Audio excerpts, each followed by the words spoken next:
Hamas کے سیاسی wing کے سربراہ اسماعیل ہنیہ تہران میں اسرائیلی میزائل حملے میں شہید۔ اسماعیل ہنیہ کو تہران میں ان کی رہائش گاہ پر نشانہ بنایا گیا۔ حملے میں ایک محافظ بھی شہید ہوا۔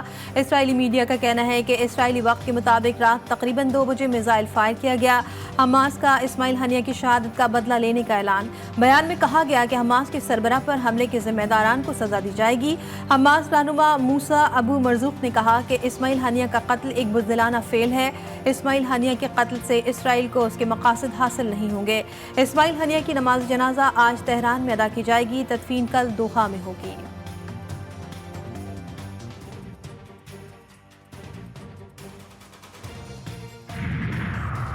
اسماعیل ہنیہ کی شہادت پر شہید کے اہل خانہ کا بیان سامنے آ گیا۔ شہید کی بہو ایناس ہنیہ نے سوشل میڈیا پر جاری پیغام میں کہا کہ ان کے سسر شہداء کی فیملی سے تعلق رکھتے ہیں اور اب خود بھی شہید ہو گئے۔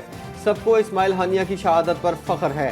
صاحبزادے عبدالسلام ہنیہ نے اپنے والد کے قتل کا ذمہ دار امریکہ اور اسرائیل کو قرار دیا۔ بولے ان کے والد نے وہ مقام حاصل کیا جس کی ان کو خواہش تھی۔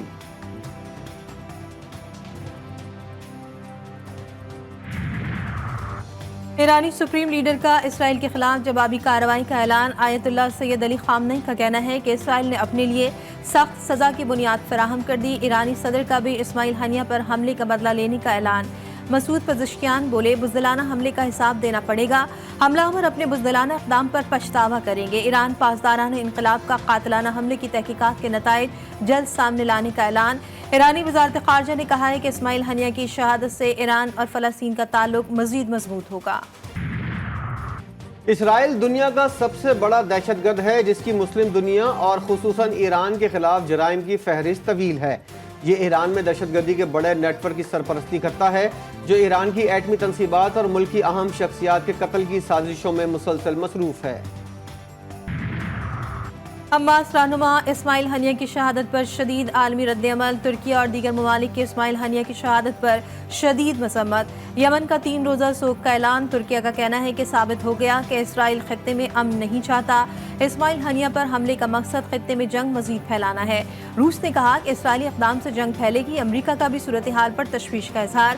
امریکی وزیر دفاع لائٹ آسٹن کہتے ہیں خطے میں کشیدگی مزید بڑھنے کا خطرہ ہے۔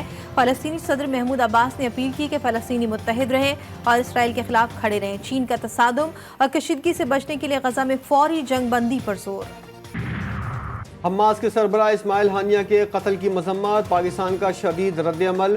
شہید اسماعیل ہنیہ کے خاندان اور فلسطینی عوام سے اظہار تعزیت۔ خطے میں بڑھتی ہوئی اسرائیلی مہم جوئی پر اظہار تشویش۔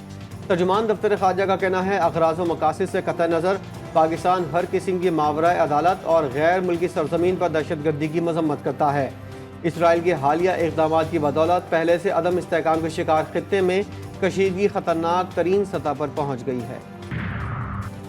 حماس کے سربراہ اسماعیل ہنیہ کی شہادت پر سیاسی رہنماؤں کا رد عمل۔ جے یو آئی کے سربراہ مولانا فضل الرحمان کا گہرے دکھ اور افسوس کا اظہار۔ جمعے کو ملک بھر میں اسرائیلی جارحیت کے خلاف احتجاج کا اعلان۔ گورنر خیبر پختونخوا فیصل کریم کنڈی کی بھی اسماعیل ہنیہ کے قتل کی شدید مذمت۔ پیپلز پارٹی رہنما شیری رحمان نے اپنے رد عمل میں کہا ایسا اقدام مشرق وسطی میں کشیدگی کو مزید بڑھائے گا۔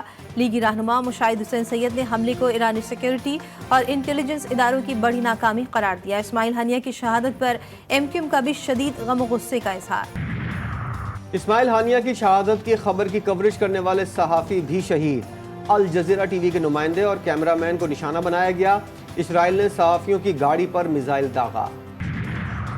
لبنان کے دارالحکومت بیروت پر اسرائیلی لڑاکا طیاروں کا حملہ۔ 2 بچوں سمیت 3 افراد جاں بحق، 74 زخمی۔ اسرائیلی فوج نے دعویٰ کیا ہے کہ حملے میں حزب اللہ کمانڈر فواز شکر بھی مارے گئے۔ سید محسن فواز شکر حزب اللہ سربراہ حسن نصر اللہ کے فوجی مشیر تھے۔ امریکہ نے ان کے سر کی قیمت $50 لاکھ مقرر کی تھی۔ اسرائیلی وزیراعظم کا سرنڈر نہ کرنے کا اعلان۔ فواز شکر کی شہادت پر کہا فواز شکر دنیا کا سب سے بڑا دہشت گرد تھا۔ مجدل الشمس کے قتل کا بدلہ لینا ضروری تھا۔ ہر پریشر کا مقابلہ کر کے حماس کا خاتمہ کریں گے۔